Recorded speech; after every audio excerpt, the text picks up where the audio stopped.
जब आपका ये फतवा मौजूद है तो ताज्जुब की बात है कि एक बारीक से कीचड़ की छीट एक बारीक सा दाग आ गया, उसको आप धो रहे हैं, जबकि आप ही का ये फतवा है। तो इमाम आजम ने क्या जवाब दिया? फरमाया जी सुन, वो फतवा है, ये तकवा है। तो फतवा क्या होता है? शरीयत पर अमल कर लो, और तकवा उससे बढ़कर चीज होती है। और इस ताल्लुक से जब मैं तकवा परहेजगारी के बातें करता हूँ, बयान करता हूँ, तो मुझे ये वाक़या जब तारीख में मैंने पढ़ा तो मैं हैरान हो गया कि खुदा की कसम तकवे की इससे बड़ी और आला मिसाल नहीं मिल सकती। और वो क्या है कि हजरत इमाम अहमद इब्न हम्बल रदी अल्लाह ताला अन्हु, उनके एक साहबजादे थे, उनका नाम था शेख सालेह। इमाम अहमद इब्न हम्बल के साहबजादे थे।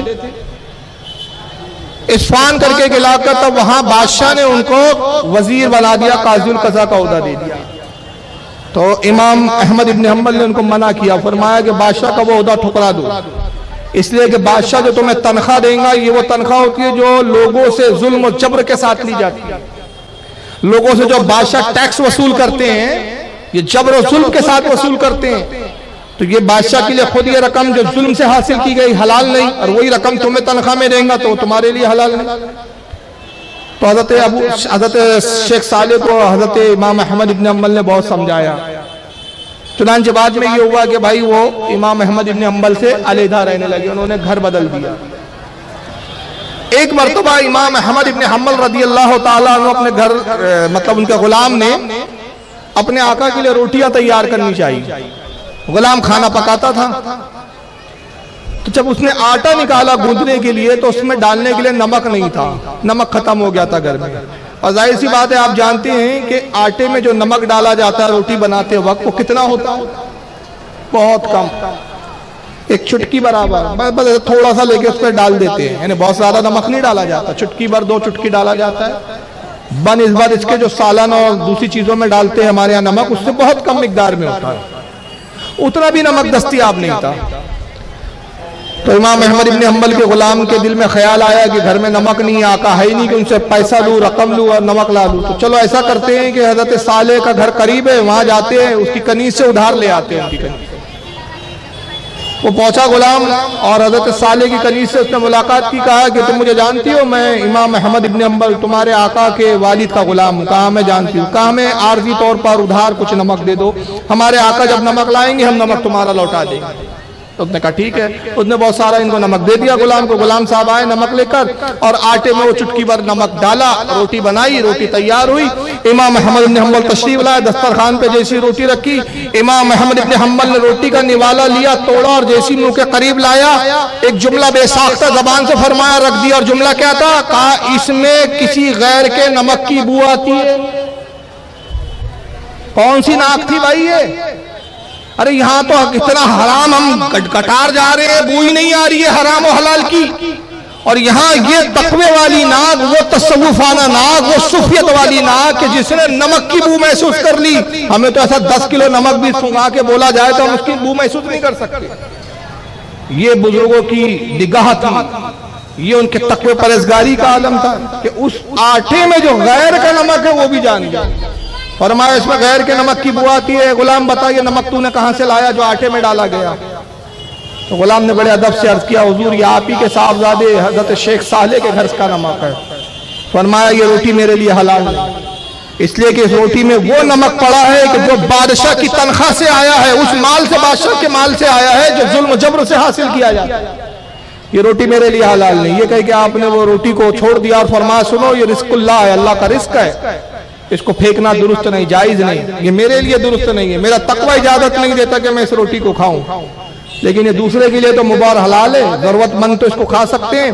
तो गुलाम इसको फेंको मत, जाया मत करो, इसको अपने पास रख, और कोई साइल मांगने वाला आ जाए तो उसको ये रोटी दे देना। मगर खबरदार खबरदार, मैं तुझे नसीहत और वसीयत करता हूँ कि जब तू किसी साइल मांगने वाले को रोटी दे तो उसको आगाह कर देना, बता देना कि इसमें आटा तो अहमद इब्न हम्बल का है और इसमें नमक शेख साले का है। अब अगर वो कबूल करे तो देना, कबूल ना करे तो मत देना। ये नसीहत की और आप फिर अपने कामों में मसरूफ हो गए। रोटी रखी रही, इत्तेफाक से कोई साइल नहीं आया, यहाँ तक कि कई दिन गुजर गए, बल्कि यहाँ तक आता है रिवायतों में कि 40 दिन का अरसा गुजर गया। और कोई मांगने वाला नहीं आया। रोटी सूख कर बिल्कुल कड़क हो गई, फिर उसमें कुछ फफूंदे लग गई और एक अजीब किस्म की बू आने लगी।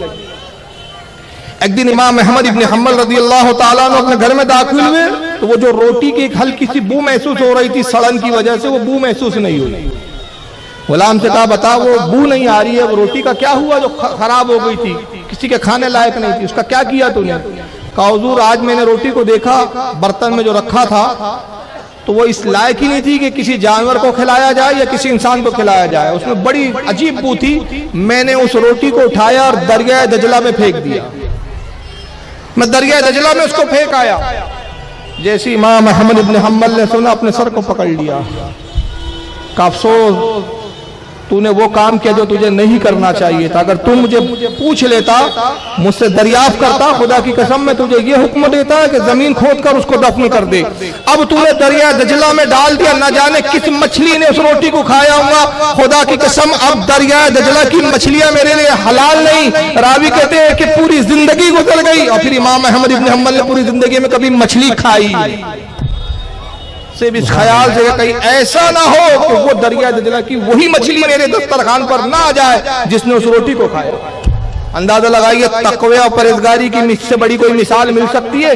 ये हकीकत में सूफिया होते थे, ये हकीकत में तरीकत और मार्फत के मानने और जानने वाले होते थे, ये तसव्वुफ के मानने वाले होते थे। मगर आज तो ऐसे भी हमने बुजुर्गों को देखा, बुजुर्ग कहलाती है मगर सतारियों का ठहरे हुए, उनको यही होश नहीं कि भाई ये इसका धंधा क्या है, हम खा किसका रहे हैं, पी किसका रहे हैं, माल किसका इस्तेमाल कर रहे हैं, हराम काम की आमदनी है उसके यहाँ। और पीर साहब बैठ के दादे ऐशो इशरत वहां वसूल कर रहे हैं, शोहरत की जिंदगी गुजार रहे हैं। याद रखिए ये तसव्वुफ नहीं, ऐसे लोग वली नहीं, बल्कि क्या है, ऐसे लोगों के बारे में इमाम मालिक रहमतुल्लाह फरमाते हैं कि जिसने शरीयत को छोड़ा वो जिंदीक है। वो हकीकी मायने में तो वो मुसलमान भी नहीं है, तो वली तो बहुत दूर की बात है भाई। और ऐसा नहीं है कि इस जमाने में ऐसे वलियों की किल्लत है। मैं आपको इसी दौर के एक आलिम दीन का वाकया सुनाना चाहता हूं और अल्लाह का फजल है कि उनसे सिर्फ एक मरतबा हमारी मुलाकात हुई। नाम से बहुत सारे लोग वाकिफ होंगे लेकिन शायद उनके तकवे से आप वाकिफ नहीं। मैं बात कर रहा हूँ हजरत फकीह मिल्लत हजरत अल्लामा मौलाना मुफ्ती जलालुद्दीन अमजदी रहमतुल्लाह ताला अलैह, फतावे अमजदिया जिनकी किताब है, इस दौर के आलिम है भाई। अल्हम्दुलिल्लाह हमारी मुलाकात हुई, उनके साहबजादे से भी दिल्ली में मेरी मुलाकात हुई। मुफ्ती जलालुद्दीन अमजदी साहब के तकवे के बहुत सारे वाक़या किताबों में मिलते हैं। फतावे फैज़ुर रसील उनकी बड़ी मशहूर फतावे की किताब है। अल्लामा अरशदुल कादरी साहब के शागिर्द हैं और मेरे ख्याल से बहुत सारे लोग ऐसे लोग भी हैं जिन्होंने अल्लामा अरशदुल कादरी को भी देखा होगा। एक मरतबा उनके खास मुरीद है मौलाना जाबिर शम्स, आपके बम्बई से ताल्लुक है, मेरे घर पे तशरीफ लाए। एक मरतबा किसी काम के सिलसिले में आना हुआ, उनके शागिर्द रहे, तो मुफ्ती जलालुद्दीन अमजदी साहब की बात निकल गई। तो मैंने हज़रत से अर्ज किया कि मैंने कहा हज़रत मैं एक सवाल करना चाहता हूँ, आप उनकी शागिर्दी में रहे, उनके ताल्लुक से बहुत सारे वाक़यात मैंने पढ़े, किताबों में लिखे जाते हैं। तो जिस तरह के उनके तकवे परहेजगारी की बातें की जाती है तो ऐसा मालूम होता है जैसे आज से 1300 और 1200 साल पहले किसी बुजुर्ग की बात कर रहे हैं। तो मुझे यकीन नहीं होता कहीं ये मुबालगा आराई तो नहीं, ये बड़ा चढ़ा के किसी पीर को पेश करने का तो मामला नहीं है कि इस जमाने में कोई इतना मुत्तकी हो सकता है, इस जमाने में। तो जब मैंने सवाल किया तो उनको हैरानी हुई और वो रोने लगे, आंखों में उनके आंसू आ गए। अकेले लगे फारूक रज़वी साहब आप जैसा शख्स ये सवाल कर रहा है तो मुझे बड़ी हैरानी हो रही है। आप तो माशाल्लाह अच्छे अच्छे उलमा से आपके ताल्लुकात हैं, मुलाकातें हैं और आप तो इन चीज़ों को जानते हैं, मगर आप क्या शक करते हैं मुफ्ती जलालुद्दीन अमजदी साहब अलैहि रहमत के तकवे परहेजगारी पर? मैंने कहा नहीं मैं शक नहीं कर रहा हूँ, मुझे ये महसूस होता है वो मुत्तकी रहे होंगे, लेकिन मैं ये अर्ज कर रहा हूँ कि चाहने वाले बहुत कुछ बड़ा चढ़ा के लिख देते हैं। तो मुझे ये महसूस होता है कि मुबालगे से काम लिया गया है। तो उन्होंने एक जुमला कहा कि फारूक रज़वी साहब मामला ये है कि जो कुछ उनके तकवे के बारे में लिखा गया है, किताबों में छपा है, उनके तकवे का वो 25% भी नहीं है, 75% तो लोगों ने लिखा ही नहीं अभी। और कहा कि सुनो अब मैं अपना एक वाकया चश्मदीद सुनाता हूँ कि मैंने अपने उस्तादों में ऐसा मुत्तकी कोई उस्ताद नहीं देखा, मुफ्ती जलालुद्दीन अमजदी रहमतुल्लाह अलैह की तरह। रजा एकेडमी आपकी बम्बई की, उन्होंने उनको फतावे फैजुर रसूल अपनी जिंदगी में 30,000 के करीब उन्होंने फतावे दिए और उनको रजा अवार्ड से भी नवाजा गया था बम्बई के अंदर ही। इस दौर के आलिम की मैं बात कर रहा हूँ, ज्यादा अरसा नहीं हुआ उनके विसाल को।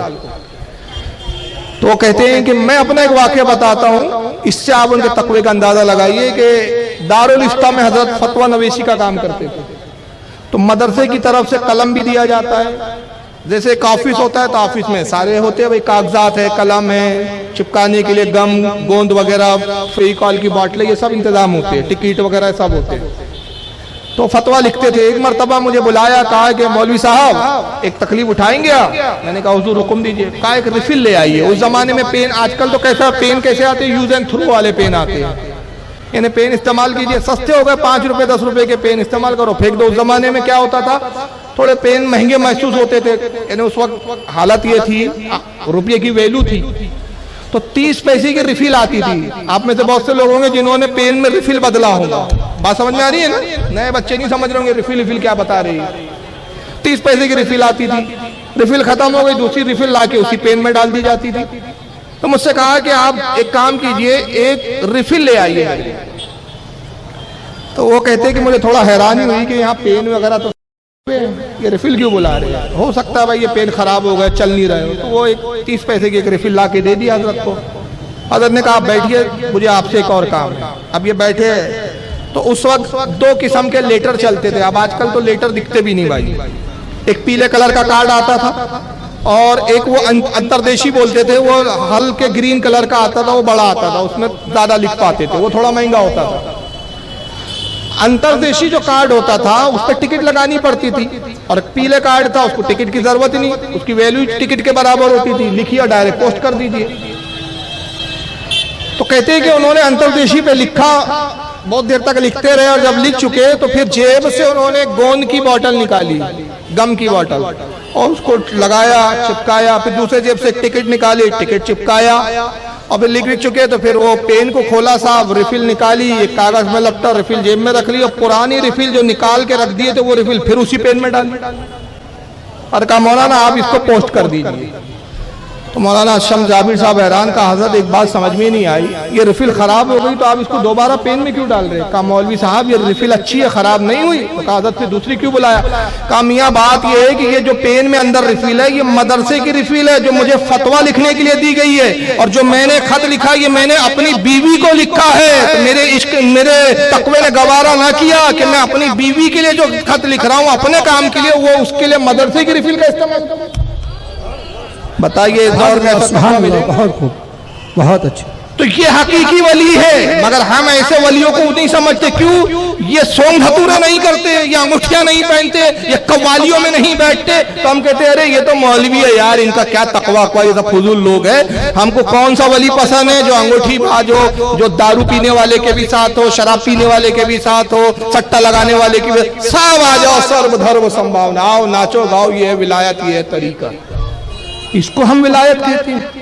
ये है तरीकत। खुदा की कसम ये तरीकत और विलायत नहीं होती, वरना वली क्या होते? हजरत सैयदना इब्राहिम इब्ने अदहम रहमतुल्लाह अलैह, नाम सुना है इस बुजुर्ग का कभी? हमने बुजुर्गों को पढ़ा ही कहाँ है? हमने तो अंगूठी बाज वलियों को देखा है आज के।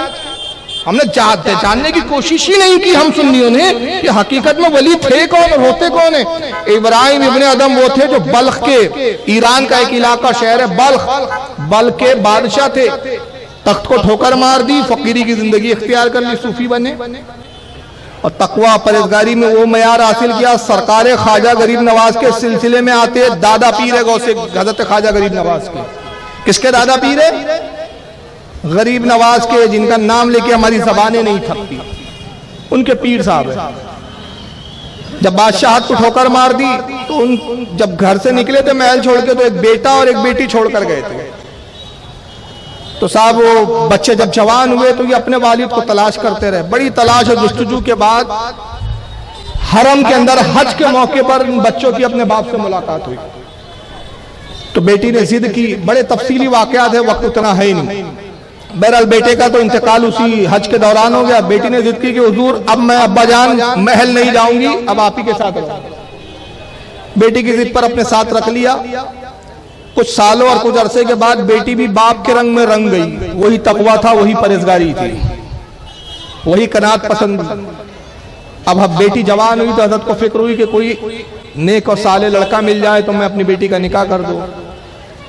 बड़े बड़े अमीरों कबीरों के पैगाम आने लगे, क्योंकि शहजादी थी, ये भी बादशाह थे, बादशाह की बेटी थी, हसीन और जमील।